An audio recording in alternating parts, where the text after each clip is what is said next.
দাও। রব্বুল আলামিন, পৃথিবীর কোনো মানুষ আমার গুনাহ সম্পর্কে জানে না, তুমি আমার গুনাহ সম্পর্কে জানো। আমি এমন গুনাহ করেছি আমার বিবি জানে না, বিবি গুনাহ করেছে আমি জানি না। আল্লাহ তুমি সব কিছু জানো, হে আমার প্রভু তুমি আমাকে মাফ করে দাও।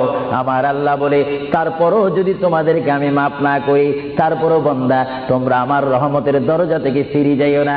আমি তোমাদেরকে হুকুম দিচ্ছি, ওয়ালাউ আন্নাহুম ইয যালামু আনফুসাহুম জাউকা, বান্দারে যদি গুনাহ করে ফেলো আমার রহমত থেকে মুখ ফিরিয়ে তুমি চলে যাইও না।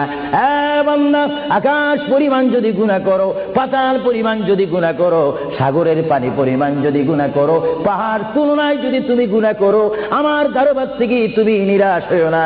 বান্দা, আমি তোমাকে একটি রাস্তা বাতাই দিচ্ছি, একটি পথ তোমাকে আমি দেখাই দিচ্ছি। সেই পথটি কোন পথ তোমরা জানো? ওয়ালাউ আন্নাহুম ইয যালামু আনফুসাহুম জাউকা, বান্দারে যখন তোমরা বরবাদ হয়ে যাবে তখন তোমাদেরকে একটা পথ আমি তোমাদেরকে দেখাই দিলাম। সেই পথটির নাম হচ্ছে আমার রাসূলের মদিনা। জোরে বলেন সুবহানাল্লাহ।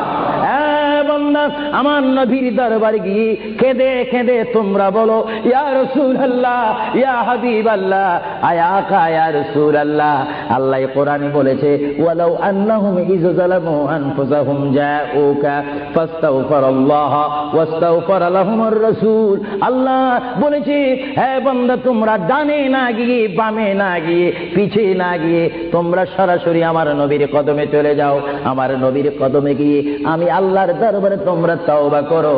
তওবা করতে করতে তোমাদের চোখের পানি যখন বাইর হয়ে যাবে, আর ওই মুহূর্তে যদি আমার বন্ধু যদি তোমাদের জন্য আমার দরবারে সুপারিশ করে, আমি আল্লাহ তোমাদেরকে ওয়াদা দিয়ে দিলাম, গ্যারান্টি দিয়ে দিলাম, আমার রাসূল যদি তোমাদের জন্য আমার দরবারে সুপারিশ করে, সঙ্গে সঙ্গে বান্দা তোমার অতীতের জীবনের কবিরা সগীরা গুনাহ মাফ করে দিব। জোরে বলেন সুবহানাল্লাহ, আরো জোরে বলেন